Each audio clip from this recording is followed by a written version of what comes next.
All There we right, go. I'll go first. Number 1. 2, 3, 4, 6. Cool. Thank you, guys.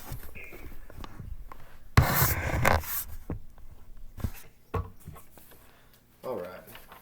Hi, everybody. Imagine it's a Friday afternoon. Instead of relaxing after a long week at school or work, your family is loading the car with sports equipment, snacks, coolers, and luggage. You drive 4 or 5 hours to another city, stay in a hotel for 2 nights, spend hundreds of thousands of dollars, and return home late Sunday evening, only to repeat that process the following weekend, then again the weekend after that. For many of families across the United States, this isn't an occasional event. It's their normal routine. Travel sports have become an integral part of youth athletics, with parents hoping to give their children better coaching, tougher competition, and a greater chance to earn a college scholarship. While travel sports certainly have their benefits, they've also become increasingly expensive, demanding, and stressful for many families. After researching this topic, I believe we've lost sight on what youth sports are supposed to be about in their core. Letting kids have fun playing the sport that they love. Today, I want to persuade you that travel sports have become more harmful than beneficial by showing how they create financial burdens for families, increase physical and emotional pressure on young athletes, and often fail to provide the opportunities families expect in return. The first reason travel sports have become harmful is the enormous financial commitment that they require. Years ago, youth sports were mostly local.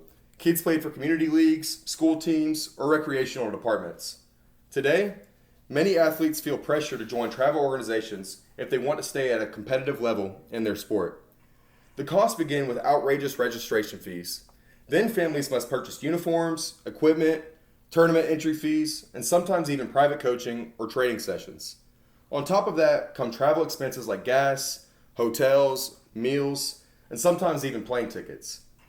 According to the Aspen Institute State of Play 2022 report, many families spend well over $1,000 each year on youth sports, and travel sports often cost several times more than local recreational leagues.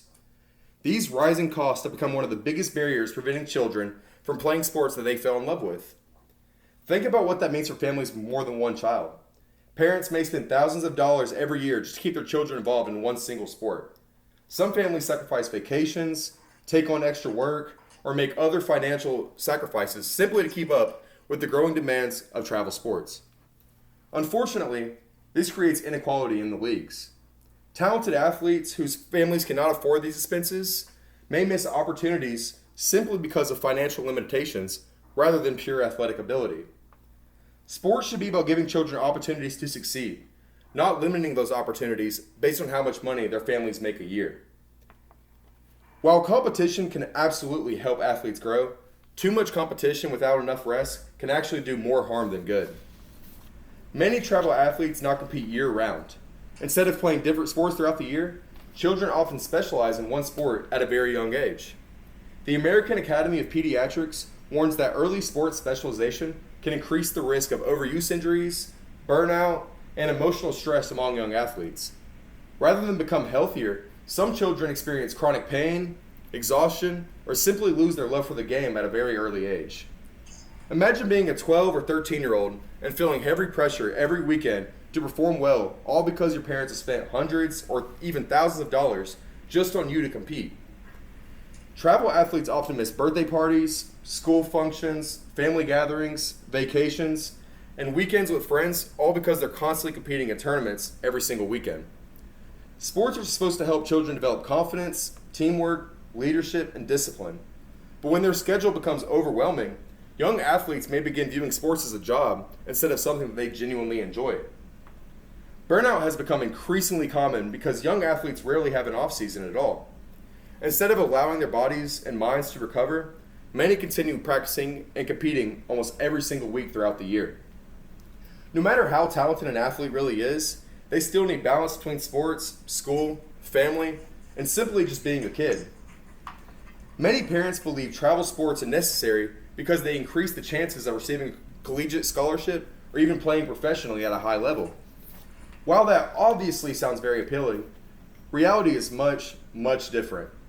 According to the NCAA's estimated probability of competing in college athletics, only a minuscule of percentage of high school athletes go on to compete at the NCAA D1 level. Even fewer of those receive significant athletic scholarships, and only a tiny fraction of those scholarships ever become professional athletes. That means that the overwhelming majority of young athletes will never even reach those levels, regardless of how many tournaments and training sessions that they attended when they were younger. This doesn't mean sports aren't valuable at all. In fact, sports provide benefits, incredible benefits for the youth. They teach teamwork, communication, leadership, discipline, resilience, and time management. Those lessons are very valuable for a kid, whether they play locally or travel across the country every weekend. Many successful athletes actually played multiple sports growing up instead of specializing at one sport early. Playing different sports develops a wider variety of athletic skills while reducing repetitive stress on the body. Local recreational leagues, school athletics, and community programs can provide excellent coaching, meaningful competition, and lifelong friendships without requiring families to spend thousands of dollars or sacrifice nearly every single weekend. Travel sports certainly have advantages for some athletes. They may provide higher levels of competition, exposure to different collegiate recruiters, and opportunities to play against high elite opponents. I completely understand all those benefits. However, those opportunities don't require every single child to spend years traveling nonstop or placing tremendous financial and emotional strain on themselves and their families. Instead of believing travel sports are the only path to success, we should recognize that there are many ways for young athletes to grow and improve while maintaining a healthier balance. As I conclude today, I'd like you to think back to why children begin playing sports in the first place. Most kids don't start because they're dreaming about scholarships or professional careers. They start because sports are fun. It's fun for a kid to win and compete. Today, we've discussed how travel sports place major financial burdens on families, increase physical and emotional pressure on young athletes, and often fail to provide the opportunities many parents expect in return. Travel sports are not all inherently bad, and they certainly benefit a lot of athletes. But when winning becomes more important than the development of the kid, and when expensive travel becomes the expectation instead of the exception, we've lost sight of what youth sports are truly meant to be. Youth sports should help children build confidence, stay healthy, develop friendships, and learn valuable life lessons, not create unnecessary financial hardship or constant pressures on a kid. The next time we think about what makes a successful young athlete, let's remember that success isn't measured by the number of hotel stays, tournament trophies, or miles traveled along the way. It's measured by whether young athletes finish their sports experience healthier, happier, and still loving the game. Thank you.